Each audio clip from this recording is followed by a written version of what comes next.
Hoje, nós estamos no terceiro estudo a respeito vivendo para Deus, vivo para Deus, libertos por Deus. E espero que você esteja aproveitando. E você tem percebido que nós temos feito na área externa da igreja. Eu quero aproximar você, meu irmão da igreja, Batista Esperança, mais da nossa igreja. E você que tem nos ajudado em oração e participado assiduamente de cada momento da nossa igreja, também conheça um pouco da nossa igreja e consiga ver como nós temos ainda como crescer. Eu quero mostrar para vocês, inclusive antes do estudo, aqui o nosso prédio que nós vamos terminar aqui, que é a questão do edifício educacional da nossa igreja. Nesse lugar aqui, nós pretendemos fazer 4 salas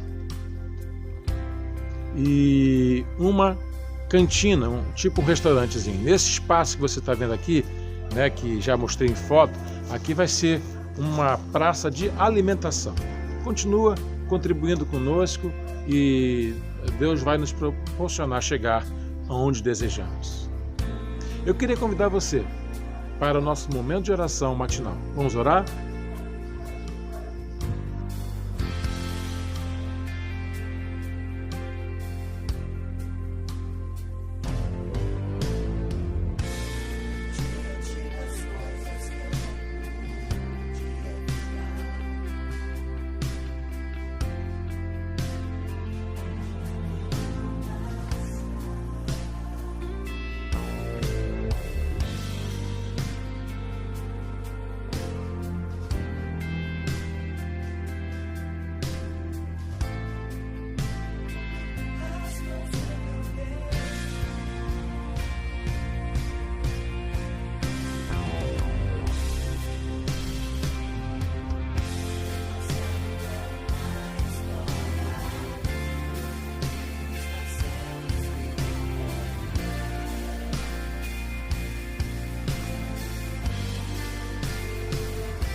Da série Vive para Deus, mortos para o pecado, vivos para Deus, segundo fala Romanos 6, de 1 a 23. Talvez um dos temas mais difíceis de ser explicado e entendido na Bíblia seja a graça de Deus. Dr. Merrill Lodge afirma que qualquer um que pregar a graça e não correr o risco de ser mal entendido, na verdade não pregou a respeito da graça. É sempre delicado falar de graça porque a sua essência algumas vezes se parece conivência com o pecado. É muito interessante isso, né? Desde que Deus, em sua graça, anuncia o perdão dos pecados do homem por antecipação, a graça pode ser mal compreendida. Como dizer a alguém para não pecar, se a graça já anunciou que o perdão está logo ali à frente? Será então a graça de Jesus um convite ao pecado? Que tal examinarmos estas coisas? Vamos lá? Não temos autorização da graça para pecarmos. Versículo 1, 4 e 15. Paulo faz a mesma pergunta que eu fiz logo acima. Ele mesmo responde no versículo 2. De modo nenhum, isto é absolutamente não. Nós não somos autorizados a pecar porque somos salvos pela graça. Então, o que é graça nos faz, que nos ajuda a não pecar? Ela me mata para a velha vida, no versículo 3. E se estamos mortos para um estilo de vida, como poderemos viver nele? Mortos não mais têm qualquer ação, atitude ou comportamento em nós, uma vez mortos para o pecado, e o mundo não mais agiremos sobre o seu comando. No versículo 6 nós vemos claramente isso. Se na igreja você encontra alguém que garante ter sido atingido pela graça, mas vive no pecado, algo está extremamente errado com a conversão deste irmão ou desta irmã. Talvez tal pessoa esteja até batizada, mas jamais teve uma experiência transformadora com a graça de Jesus. Não existe esta graça barata que autoriza o homem a viver para o pecado. É de graça, mas foi pago um alto preço. O pecado passa a ser um acidente e não um estilo de vida. Versículo 12 e 13. Atenção, o que você faz para evitar um acidente? Você sabe o que deve fazer? Se prevenir. É certo que, apesar de salvos pela graça e mortos para o pecado, continuamos sob a influência desse mundo. Um mundo pecador e, por isso, ainda estamos sujeitos a pecar. Todos pecamos. Mas na vida de um verdadeiro convertido, o pecado não é uma prática, mas um acidente, um acaso, um ocorrido, um desvio. Se qualquer um de nós que se diz convertido ainda tem prazer no pecado, algo está errado. Porque na vida do convertido, pecar não pode mais ser um estilo de vida. Olha um exemplo. Se um porco que gosta de lama for transformado num cisne, como ainda viverá na lama? Eventualmente, o cisne pode voar baixo e se sujar as asas, mas logo correrá para se lavar, porque agora, como cisne, não gosta mais de lama. Como então um cristão autêntico pode se sujar de lama do pecado e não querer limpar-se? E limpar-se imediatamente. Olha só o que diz o verso 14. Não estamos mais sob a escravidão, o domínio das trevas. A graça nos libertou. Nós somos como um cisne que voa livre. Olha agora o verso 16 e 18. A quem você entrega seu corpo? Esse é o seu Senhor. Graças a Deus que em Cristo fomos feitos servos da justiça e filhos de Deus. A graça de Deus nos salva para toda a eternidade. O versículo 10 fala bem sobre isso. Observem de uma vez morreu para o pecado. Isso significa que não tem volta.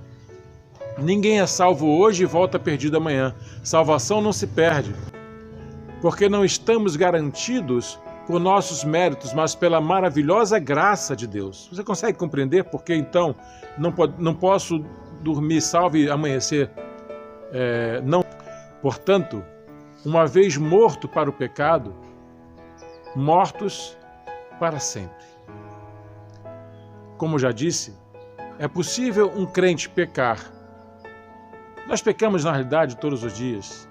O que ajudará a viver longe do pecado é o processo de santificação, que também acontece pela graça de Deus. Muitas pessoas pensam que pode se santificar por observar os preceitos da lei, mas isso não é possível. Olha o verso 24, leio. Quem nos livra do domínio do pecado é a graça e não a lei. Entendam, e nunca se esqueça, a salvação pela graça de Jesus nos traz liberdade sobre o pecado em 3 etapas. A conversão nos livrou da condenação do pecado. Por favor, olhem o versículo, Romanos 8, de 1 a 2. Mas experimentamos o juízo de Deus. Já fomos julgados e justificados pela graça de Jesus. A santificação nos tem livrado da influência do pecado, versículo 19 e versículo 20.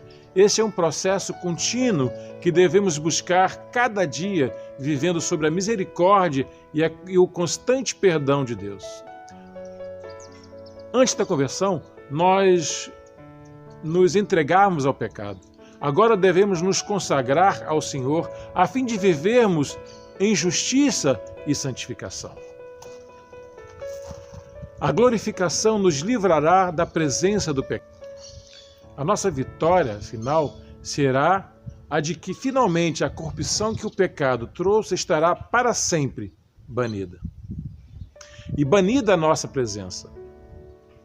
As influências do pecado, doenças, mortes, etc., estarão todas afastadas para sempre, longe de nós, e viveremos incorruptíveis para sempre com o Senhor. Quarto, a graça matou a vergonha, qual vivamos por sermos servos do pecado.